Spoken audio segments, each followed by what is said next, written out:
Hi ಎಲ್ರಿಗೂ ನಮಸ್ಕಾರ. AJ reviews Kannada YouTube ಚಾನಲ್ಗೆ ಸ್ವಾಗತ. ಸೊ ಫ್ರೆಂಡ್ಸ್, ಏನೋ ಚೇಂಜ್ ಅನ್ಸುತ್ತೆ ಅಲ್ವಾ? ಹೌದು, ಬದಲಾವಣೆ ಜಗದ ನಿಯಮ. ನಾನು ಎಜೆ ಶೆಟ್ಟಿಯಿಂದ ಎಜೆ ರಿವ್ಯೂಸ್ ಕನ್ನಡ ಅಂತ ಮಾಡಿದ್ದೆ. ಯಾಕಂದರೆ ಇನ್ನು ಮುಂದೆ ನನ್ನ ಚಾನಲ್ನಲ್ಲಿ ಮೂವೀಸ್ಗೆ ಸಂಬಂಧಪಟ್ಟ ವಿಡಿಯೋಗಳು ಮಾತ್ರ ಬರ್ತವೆ. ಅಂದರೆ ಹಾಲಿವುಡ್ ಮೂವೀಸ್ನ ಕನ್ನಡದಲ್ಲಿ ಎಕ್ಸ್ಪ್ಲೇನ್ ಮಾಡೋದಿರ್ಬೋದು ಆ್ಯಂಡ್ ಹೊಸ ಫಿಲ್ಮ್ಸ್ಗಳ ರಿವ್ಯೂಸ್ ಮತ್ತು ರಿಯಾಕ್ಷನ್ ಮಾಡೋದು. ಓಕೆ ಫ್ರೆಂಡ್ಸ್, ಇವತ್ತಿನ ವಿಡಿಯೋನ ಶುರು ಮಾಡೋಣ.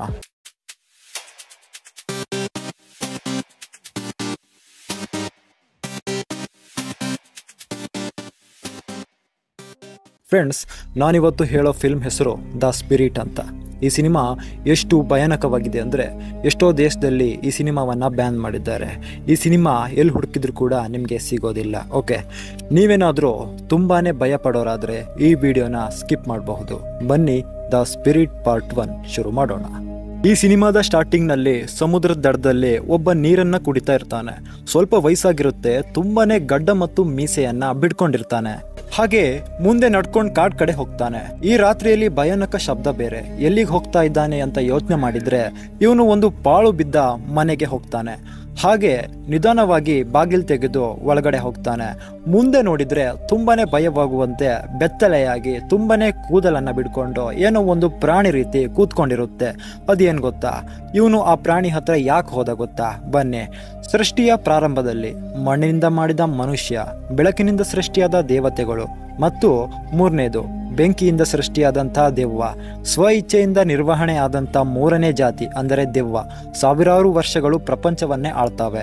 ಭೂಮಿ ಮೇಲೆ ಮನುಷ್ಯನಿಗೆ ಅಧಿಕಾರವನ್ನ ಕೊಟ್ಟ ನಂತರ ಶಾಯಿನ್ ಅಂತ ಕರೆಯಲ್ಪಡುವ ದೆವ್ವಗಳು ದ್ವೇಷವನ್ನು ಹೆಚ್ಚಿಸಿಕೊಳ್ತು. ಯಾಕಂದ್ರೆ ಮನುಷ್ಯರಿಗೆ ಅಧಿಕಾರ ಸಿಕ್ತು ಮತ್ತು ಮನುಷ್ಯರ ಮಕ್ಕಳು ಕ್ರೂರಿಗಳು ಎಂದು ಅವು ನಂಬ್ತಾವೆ.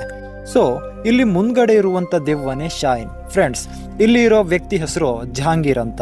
ಇವನಿಗೆ ಸಂಬಂಧಪಟ್ಟ ಒಬ್ಳು ಹುಡುಗಿ ಮೈ ಮೇಲೆ ಈ ಶಾಯಿನ್ ದೆವ್ವ ಬಂದಿರುತ್ತೆ. ಈ ದೆವ್ವದ ದೇಹ ಒಬ್ಳು ಹುಡುಗಿದಾಗಿರುತ್ತೆ. ಅದಕ್ಕೆ ಜಹಾಂಗೀರ್, ಆ ದೇಹ ನನ್ನ ಹುಡುಗಿದು, ನೀನ್ ಅದನ್ನ ಕೊಟ್ಬಿಡು ಅಂತ ಕೇಳ್ತಾನೆ ಆ ದೆವ್ವದ ಹತ್ರ. ಅವಾಗ ಆ ದೆವ್ವ ಹತ್ರ ಬಂದ್ಬಿಟ್ಟು, ಈ ದೇಹನ ನಾನ್ ಕೊಡಕ್ಕಾಗಲ್ಲ, ಇದು ನಂದು ಅಂತ ತುಂಬಾನೇ ಕೋಪದಿಂದ ಕಿರ್ಚುತ್ತೆ. ಅವಾಗ ಜಹಾಂಗೀರ್ ಬೈದಿಂದ, ಹೇ ಅಲ್ಲ ನನ್ನನ್ನ ಕಾಪಾಡು, ಹೇ ಅಲ್ಲ ನನ್ನನ್ನ ಕಾಪಾಡು ಅಂತ ಕೂಗ್ತಾನೆ. ನಂತರ ಆ ದೆವ್ವ ಅವನಿಂದ ದೂರ ಹೋಗಿ ಬೀಳುತ್ತೆ. ನಂತರ ಜಹಾಂಗೀರ್, ಅಲ್ಲ ನನ್ನನ್ನ ಕಾಪಾಡ್ಬಿಟ್ಟ ಅಂತ ಹೇಳುತ್ತಾ ಬಿದ್ದಿರೋ ದೆವ್ವ ದೇಹ ಬಿಟ್ಟು ಹೋಗಿರ್ಬೋದು ಎಂದು ಹತ್ತಿರ ಹೋಗಿ ನೋಡ್ತಾನೆ. ಅಲ್ಲಿ ನೋಡಿದ್ರೆ ಆ ದೆವ್ವ ಮತ್ತೆ ಜೀವಂತವಾಗಿ ಜಹಾಂಗೀರ್ ಮೇಲೆ ಅಟ್ಯಾಕ್ ಮಾಡುತ್ತೆ. ಆಗ ಬೈದಿಂದ ಜಹಾಂಗೀರ್ ಕತ್ತಿ ತೆಗೆದು ದೆವ್ವದ ಜೊತೆ ಯುದ್ಧ ಮಾಡ್ಲಿಕ್ಕೆ ಶುರು ಮಾಡ್ತಾನೆ. ಅವಾಗ ಆ ಶಾಹಿನ್ ದೆವ್ವ ಹೇಳುತ್ತೆ, ನನ್ನ ಮಾತನ್ನ ನೆನಪಿಟ್ಟಿಕೋ, ನಿನ್ನ ವಂಶದಲ್ಲಿ ಯಾವುದೇ ಮಕ್ಕಳನ್ನು ನಾನು ಉಳಿಸುವುದಿಲ್ಲ, ಮುಂದಿನ ಪೀಳಿಗೆಗೆ ನಿನ್ನ ವಂಶದಲ್ಲಿ ಯಾರು ಕೂಡ ಉಳಿಬಾರ್ದು ಅಂತ ತುಂಬಾನೇ ಕೂಗ್ತಾ ಜಹಾಂಗೀರ್ನ ಕೊಂದ್ಬಿಡುತ್ತೆ. ಸೊ ಫ್ರೆಂಡ್ಸ್, ಇಲ್ಲಿಗೆ ಈ ಸೀನ್ ಮುಗಿಯುತ್ತೆ. ನಂತರ ತುಂಬಾ ವರ್ಷ ಆದ್ಮೇಲೆ ಒಬ್ಬ ವ್ಯಕ್ತಿ ಏನೋ ಪಾರ್ಸಲ್ ಹಿಡ್ಕೊಂಡು ಯಾರಿಗೂ ಕೊಡ್ಲಿಕ್ಕೆ ನಡ್ಕೊಂಡು ಹೋಗ್ತಾ ಇರ್ತಾನೆ. ಇಲ್ಲಿ ನೋಡಿದ್ರೆ ನಮ್ ಹೀರೋ ದೊಡ್ಡ ಆರ್ಟಿಸ್ಟ್ ಅನ್ಸುತ್ತೆ, ಕಾರ್ ಚಿತ್ರ ಬಿಡಿಸ್ತಾ ಇರ್ತಾನೆ. ಈ ಕಡೆ ನೋಡಿದ್ರೆ ನಮ್ ಹೀರೋ ಹೆಂಡತಿ ಅಡ್ಗೆ ಮನೆಯಲ್ಲಿ ತುಂಬಾನೇ ಬ್ಯುಸಿಯಾಗಿರ್ತಾಳೆ. ನಂತರ ಸಡನ್ ಆಗಿ ಯಾರೋ ಬೆಲ್ ಮಾಡ್ತಾರೆ. ಅವಾಗ ನಮ್ ಹೀರೋ ಹೆಂಡತಿ ಹೋಗಿ ಬಾಗಿಲು ತೆಗೆದು ನೋಡ್ತಾಳೆ. ಆ ವ್ಯಕ್ತಿ ಪಾರ್ಸೆಲ್ ತಗೊಂಡು ಈ ಮನೆಗೆ ಬಂದಿರ್ತಾನೆ. ಆ ವ್ಯಕ್ತಿ ಅವಳಿಗೆ ನಿಮ್ ದಿನ ಚೆನ್ನಾಗಿರ್ಲಿ ಅಂತ ಹೇಳಿ ಆ ಪಾರ್ಸೆಲ್ ಕೊಟ್ಟು ಹೋಗ್ತಾನೆ. ಇವಳು ಪಾರ್ಸೆಲ್ ತಗೊಂಡು ಹೋಗಿ ನಮ್ ಹೀರೋಗೆ ತೋರಿಸ್ತಾಳೆ. ಆ ಪಾರ್ಸೆಲ್ ನಲ್ಲಿ ಹೆಸರು, ಅಡ್ರೆಸ್ ಏನು ಕೂಡ ಇರೋದಿಲ್ಲ. ನಮ್ ಹೀರೋ ಏನಿರ್ಬೋದು ಅಂತ ಪಾರ್ಸೆಲ್ನ ಓಪನ್ ಮಾಡಿ ನೋಡ್ತಾನೆ.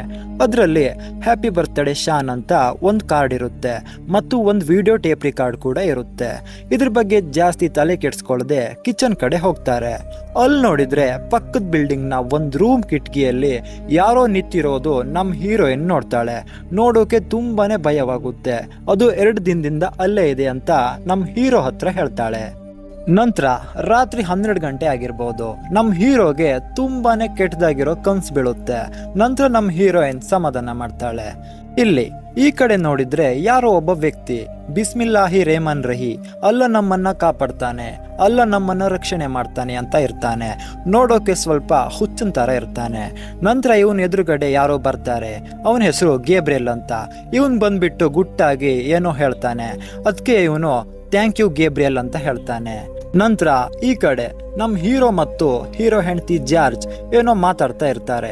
ಅವಾಗ ಜಾರ್ಜ್ ತುಂಬಾ ಬೇಜಾರಿಂದ ಕೂತ್ಕೊಳ್ತಾಳೆ. ಅವಾಗ ನಮ್ಮ ಹೀರೋ ಬಂದು ಏನಾಯ್ತು ಜಾರ್ಜ್, ಯಾಕೆ ಬೇಜಾರಲ್ಲಿದ್ದೀಯಾ ಅಂತ ಕೇಳ್ತಾನೆ. ಅದಕ್ಕೆ ಜಾರ್ಜ್ ಹೇಳ್ತಾಳೆ ನನ್ಗೆ ಮಕ್ಕಳಾಗೋದಿಲ್ಲ ಅಂತ ಹೇಳ್ತಾಳೆ. ಅದಕ್ಕೆ ನಮ್ಮ ಹೀರೋ ನೀನ್ ಏನ್ ಮಾತಾಡ್ತಾ ಇದ್ದೀಯಾ ಅಂತ ಹೇಳ್ತಾನೆ.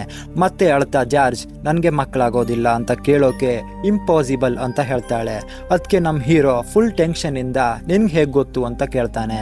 ಅವಾಗ ಜಾರ್ಜ್ ನಾನ್ ನಿಂಗೆ ಹೇಳ್ಬೇಕಿತ್ತು, ಆದ್ರೆ ನನ್ಗೆ ಭಯವಾಯ್ತು, ನೀನ್ ಎಲ್ಲಿ ನನ್ನ ಬಿಟ್ಟು ಹೊರಟು ಹೋಗ್ತೀಯ ಅಂತ ಹೇಳಿ ಮತ್ತೆ ಅಳ್ತಾಳೆ. ನಂತರ ನಮ್ಮ ಹೀರೋ ಬೇಜಾರು ಮಾಡ್ಕೊಂಡು ಕಾರ್ ತಗೊಂಡು ಅಲ್ಲಿಂದ ಹೋಗ್ತಾನೆ. ನಮ್ಮ ಹೀರೋ ಯೋಚನೆ ಮಾಡ್ತಾ ಕಾರಲ್ಲಿ ಕೂತಿರ್ತಾನೆ. ಅವಾಗ ಆ ಪಾರ್ಸೆಲ್ ಅಲ್ಲಿ ಇರೋ ಟೇಪ್ ರಿಕಾರ್ಡ್ ಅನ್ನ ಪ್ಲೇ ಮಾಡಿ ನೋಡ್ತಾನೆ. ವಿಡಿಯೋ ಪ್ಲೇ ಮಾಡಿ ನೋಡ್ತಾ ಇದ್ದಂಗೆ ನಮ್ಮ ಹೀರೋ ಶಾನ್ಗೆ ಶಾಕ್ ಆಗುತ್ತೆ. ಯಾಕಂದ್ರೆ ಅದರಲ್ಲಿ ಅವನ ತಂದೆ ಇರ್ತಾರೆ.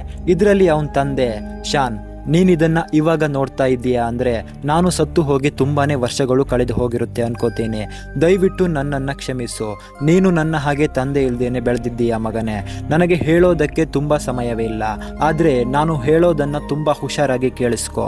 ನಾನು ಇಲ್ಲಿವರೆಗೂ ಮಾಡಿದ್ದು ಮತ್ತೆ ಮುಂದೆ ಮಾಡ್ತಾ ಇರೋದು ಕೂಡ ನಿನ್ನನ್ನು ನಿಮ್ಮ ಅಮ್ಮನ್ನ ರಕ್ಷಣೆ ಮಾಡುವುದು. ಯಾವತ್ತೂ ಒಂದನ್ನ ಮರಿಬೇಡ.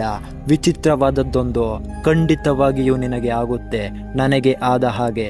ಇದಿಷ್ಟು ಆ ರೆಕಾರ್ಡ್ನಲ್ಲಿ ಅವನ ತಂದೆ ಶಾನ್ಗೆ ಹೇಳಿರ್ತಾರೆ. ಇದನ್ನು ನೋಡಿದ ಶಾನ್ ಕಣ್ಣಲ್ಲಿ ನೀರು ಉಕ್ಕಿ ಹರಿಯುತ್ತೆ. ತುಂಬಾನೇ ಅಪ್ಸೆಟ್ ಆಗ್ತಾನೆ. ನಂತರ ಅಲ್ಲಿಂದ ಶಾನ್ ಹೇ ನಾನೀಗ ತಾನೇ ಆ ವಿಡಿಯೋನ ನೋಡಿದೆ, ನಾನು ಆ ರೀತಿ ಮಾತಾಡಿದ್ದಕ್ಕೆ ವೆರಿ ಸಾರಿ. ಈ ವಾಯ್ಸ್ ಮೆಸೇಜ್ ಕೇಳಿದ ತಕ್ಷಣ ಕಾಲ್ ಮಾಡು ಬಾಯ್ ಅಂತ ಹೇಳಿ ಅವನ ಹೆಂಡತಿಗೆ ವಾಯ್ಸ್ ಮೆಸೇಜ್ ಕಳಿಸ್ತಾನೆ. ನಂತರ ಕಾರಲ್ಲಿ ಕೂತ್ಕೊಂಡಿದ್ದ ಶಾನ್ಗೆ ಎದುರುಗಡೆ ಏನೋ ಬಂದ ಹಾಗೆ ಅನ್ಸುತ್ತೆ. ಸ್ವಲ್ಪ ಭಯ ಪಡ್ಕೋತಾನೆ. ಮತ್ತೆ ಹಿಂದಿನಿಂದ ಯಾರೋ ಬಂದ ಹಾಗೆ ಆಗುತ್ತೆ. ಅವನ ಕಾರಲ್ಲಿ ಏನೇನೋ ಆಗೋಕೆ ಶುರು ಆಗುತ್ತೆ. ಶಾನ್ ತುಂಬಾ ಭಯದಿಂದ ಕಾರ್ ತಗೊಂಡು ಅಲ್ಲಿಂದ ತುಂಬಾ ಸ್ಪೀಡ್ ಆಗಿ ಮನೆಗೆ ಹೋಗ್ತಾನೆ. ಶಾನ್ ಮನೆಗೆ ಹೋಗಿ ಜಾರ್ಜ್ ಎಲ್ಲಿದ್ದೀಯಾ ಅಂತ ಕೂಗ್ತಾನೆ. ಆದ್ರೆ ಮನೆಯಲ್ಲಿ ಜಾರ್ಜ್ ಇರೋದಿಲ್ಲ. ಹಾಗೆ ಶಾನ್ ಮುಂದೆ ಬಂದು ನೋಡ್ತಾನೆ. ಮನೆಯ ಎಲ್ಲ ವಸ್ತುಗಳು ಚೆಲ್ಲಪಿಲ್ಲಿಯಾಗಿ ಬಿದ್ದಿರುತ್ತೆ. ಪೇಪರ್ಗಳು ಹಾರ್ತಾ ಇರ್ತಾವೆ. ಶಾನ್ ಭಯ ಪಡ್ಕೊಂಡು ಎಮರ್ಜೆನ್ಸಿಗೆ ಪೊಲೀಸ್ಗೆ ಕಾಲ್ ಮಾಡಿ ಕರೀತಾನೆ. ಆಮೇಲೆ ಪೊಲೀಸ್ ಇಬ್ರು ಬಂದು ನೋಡಿದ್ರೆ ಎಲ್ಲ ಸರಿಯಾಗಿ ಇರುತ್ತೆ. ವಸ್ತುಗಳು ಚೆಲ್ಲಪಿಲ್ಲಿಯಾಗಿರಲ್ಲ, ಎಲ್ಲ ಸರಿಯಾಗಿ ಇರುತ್ತೆ. ಶಾನ್ ಅವಾಗ ಸರ್ ನನ್ನ ಹೆಂಡತಿ ಕೂಡ ಕಾಣಿಸ್ತಾ ಇಲ್ಲ ಅಂತಾನೆ. ಅದಕ್ಕೆ ಪೊಲೀಸ್ ನೀವೇನಾದ್ರೂ ಜಗಳವಾಡಿದ್ರ ಅಂತ ಕೇಳ್ತಾರೆ. ಅದಕ್ಕೆ ಶಾನ್ ಇಲ್ಲ ಸರ್, ನಾನು ಸ್ವಲ್ಪ ಅಪ್ಸೆಟ್ ಆಗಿ ಹೊರಗಡೆ ಹೋಗಿದ್ದೆ, ಆಮೇಲೆ ಇಲ್ಲಿ ಬಂದು ನೋಡಿದ್ರೆ ಈ ರೀತಿಯಾಗಿತ್ತು ಅಂತ ಹೇಳ್ತಾನೆ. ಹೀಗೆ ಮಾತಾಡ್ತಾ ಇರ್ಬೇಕಾದ್ರೆ ಶಾನ್ ಹೆಂಡತಿ ಜಾರ್ಜ್ ಬರ್ತಾಳೆ. ಅವಾಗ ಶಾನ್ ಹೇ ಜಾರ್ಜ್ ನೀನ್ ಎಲ್ಲಿಗೆ ಹೋಗಿದ್ದೆ, ನಾನು ಎಷ್ಟು ಭಯ ಪಡ್ಕೊಂಡೆ ಗೊತ್ತಾ ಅಂತ ಹೇಳ್ತಾನೆ. ಆವಾಗ ಜಾರ್ಜ್ ಶಾನ್ ನಾನು ಇಲ್ಲೇ ಶಾಪಿಂಗ್ ಹೋಗಿದ್ದೆ, ನಾನು ನಿಂಗೆ ಕಾಲ್ ಮಾಡಿದೆ ಆದ್ರೆ ನೀನ್ ರಿಸೀವ್ ಮಾಡಿಲ್ಲ ಅಂತಾಳೆ. ಅದಕ್ಕೆ ಶಾನ್ ಓಕೆ ಇರ್ಲಿ ಬಾ ಮಲ್ಗೋಣ ಅಂತ ಹೇಳ್ತಾನೆ. ಅಲ್ಲಿಂದ ಹೋಗ್ತಾರೆ. ನಂತರ ರಾತ್ರಿ ಸುಮಾರು 12 ಗಂಟೆ ಆಗಿರಬಹುದು. ಶಾನ್ಗೆ ಬಾಯಾರಿಕೆ ಆಗುತ್ತೆ. ನೀರ್ ಕುಡಿಬೇಕು ಅಂತ ಕಿಚನ್ ಕಡೆ ಹೋಗ್ತಾನೆ. ಶಾನ್ ನೀರ್ ಕುಡಿತಾ ಇದ್ದಂಗೆ ಒಂದು ಸಲ ಆಶ್ಚರ್ಯವಾಗುತ್ತೆ. ಮತ್ತೆ ಅದೇ ರೀತಿ ವಸ್ತುಗಳು ಚೆಲ್ಲಪಿಲ್ಲಿಯಾಗಿ ಪೇಪರ್ಗಳು ಹಾರ್ತಾ ಇರ್ತವೆ. ಭಯದಿಂದ ಹೆಂಡತಿ ಜಾರ್ಜ್ನ ಜೋರಾಗಿ ಕರೀತಾನೆ ಶಾನ್. ಜಾರ್ಜ್ ಬಂದು ಏನಾಯ್ತು ಶಾನ್ ಅಂತ ಕೇಳಿದಾಗ ಶಾನ್ ನೋಡು ಜಾರ್ಜ್ ಅವಾಗ ಆದ ಹಾಗೆ ಇವಾಗ್ಲೂ ಕೂಡ ಆಗಿದೆ ಅಂತಾನೆ. ಹೀಗೆ ಮಾತಾಡ್ತಾ ಇರ್ಬೇಕಾದ್ರೆ ಇಬ್ರಿಗೂ ಮತ್ತೆ ಪಕ್ಕದ ಬಿಲ್ಡಿಂಗ್ ನಿಂದ ಯಾರೋ ನಿಂತ ಹಾಗೆ ಕಾಣಿಸುತ್ತೆ. ಅದಲ್ಲದೆ ಅದು ಕೈ ಎತ್ತಿ ಅಲ್ಲಿಂದ ಮೂವ್ ಆಗುತ್ತೆ. ನಂತರ ಇವ್ರ ಮನೆಯಲ್ಲಿರೋ ಒಂದು ಲೈಟ್ ಕೂಡ ಬ್ಲಾಸ್ಟ್ ಆಗುತ್ತೆ. ಶಾನ್ ಭಯದಿಂದ ಹೇ ಜಾರ್ಜ್ ಬಾ ಇಲ್ಲಿಂದ ಹೋಗೋಣ ಅಂತ ಹೇಳ್ತಾನೆ. ತಕ್ಷಣ ಶಾನ್ಗೆ ಒಂದು ಕಾಲ್ ಬರುತ್ತೆ. ಆ ಕಡೆಯಿಂದ ನಿಮ್ಗೆ ಏನೂ ಆಗಿಲ್ಲ ತಾನೆ, ಕೂಡ್ಲೆ ದಾಂಗ್ಲಿ ರೋಡ್ ಅಲ್ಲಿರೋ ಚರ್ಚಿಗೆ ಬಾ ಅಂತಾರೆ. ಅದಕ್ಕೆ ಶಾನ್ ಯಾರ್ ನೀವು, ಯಾರು ಅಂತ ಕೇಳ್ತಾನೆ. ಅದಕ್ಕೆ ಆ ಕಡೆಯಿಂದ ಟೈಮ್ ವೇಸ್ಟ್ ಮಾಡಬೇಡ ಬೇಗ ಬಾ ಅಂತ ಹೇಳ್ತಾರೆ. ಏನು ಮಾತಾಡದೆ ಚರ್ಚಿಗೆ ಹೋಗ್ತಾನೆ ಶಾನ್. ಅಲ್ಲಿ ಒಬ್ಬ ವ್ಯಕ್ತಿ ಬಂದು ಶಾನ್ ನನ್ನ ಹೆಸರು ಗೇಬ್ರಿಯಲ್ ಅಂತ ಹೇಳ್ತಾನೆ. ಮತ್ತೆ ಹೆದರ್ಕೊಳ್ಬೇಡಿ, ಇಲ್ಲಿ ನಿಮ್ಗೆ ಏನೂ ಆಗೋದಿಲ್ಲ, ಯಾರು ಕೂಡ ಬರೋದಿಲ್ಲ ಅಂತಾನೆ. ಅದಕ್ಕೆ ನೀವೆಲ್ಲ ಯಾರು, ನನ್ನ ಹೆಸರು ನಿಮ್ಗೆ ಹೇಗೆ ಗೊತ್ತು, ಇಲ್ಲಿ ಏನ್ ನಡೀತಿದೆ ಅಂತ ಮುಚ್ಕೊಂಡು ಹೇಳ್ತೀರಾ ಅಂತ ಶಾನ್ ಹೇಳ್ತಾನೆ. ತಕ್ಷಣ ಹಿಂದಿನಿಂದ ಒಬ್ಬ ಬಂದು ಮಾತಿನ ಬಗ್ಗೆ ಗಮನವಿರಲಿ, ನನ್ನ ಚರ್ಚಲ್ಲಿ ನನಗೆ ಅದು ಇಷ್ಟ ಆಗೋದಿಲ್ಲ ಅಂತ ಹೇಳ್ತಾನೆ. ಅವಾಗ ಜಾರ್ಜ್ ದಯವಿಟ್ಟು ಏನಾದ್ರೂ ಹೇಳ್ತೀರಾ ಇಲ್ಲಿ ಅಂತ ಕೇಳ್ತಾಳೆ. ಅವಾಗ ಗೇಬ್ರಿಯಲ್ ನೀವುಗಳು ಆ ಟೇಪ್ ನೋಡಿದ್ರಾ ಅಂತ ಕೇಳ್ತಾನೆ. ಆಗ ಶಾನ್ ಹೌದು, ಅದು ನಿನ್ಗೆ ಹೇಗೆ ಗೊತ್ತಾಯ್ತು ಅಂತ ಹೇಳ್ತಾನೆ. ಅವಾಗ ಗೇಬ್ರಿಯಲ್ ಇಷ್ಟು ವರ್ಷ ಅದನ್ನ ನಿನ್ಗೋಸ್ಕರ ಜೋಪಾನ ಮಾಡಿದ್ದೆ ಅಂತ ಹೇಳ್ತಾನೆ. ಅವಾಗ ಶಾನ್ ಏನ್ ಹೇಳ್ತಾ ಇದ್ದೀಯಾ ನೀನು, ಬಾ ಜಾರ್ಜ್ ಇಲ್ಲಿಂದ ಹೋಗೋಣ ಅಂತ ಹೇಳ್ತಾನೆ. ಆಗ ಗೇಬ್ರಿಯಲ್ ಹೋಗೋದಾದ್ರೆ ಮತ್ತೆ ಇಲ್ಲಿಗೆ ಯಾಕೆ ಬಂದೆ ಅಂತ ಕೇಳ್ತಾನೆ. ಆಗ ಶಾನ್ ಏನು ಕೂಡ ಮಾತಾಡದೆ ಒಂದೇ ಸಲ ನಿಂತು ಬಿಡ್ತಾನೆ. ಆಗ ಗೇಬ್ರಿಯಲ್ ಶಾನ್ಗೆ ಜಿನ್ ಬಗ್ಗೆ ಹೇಳ್ತಾನೆ, ಅಂದ್ರೆ ನಾನು ಸ್ಟಾರ್ಟಿಂಗ್ನಲ್ಲಿ ಹೇಳ್ದ ಹಾಗೆ ಪ್ರಾರಂಭದ ಬಗ್ಗೆ. ನಿನ್ನ ಹಿಂದೆ ಬಿದ್ದಿರೋದು ಜಿನ್, ಇದು ನಿನ್ನ ತಾತನಿಗೆ ಇದ್ದ ಅವುಗಳ ಶಾಪ ಅಂತ ಹೇಳ್ತಾನೆ.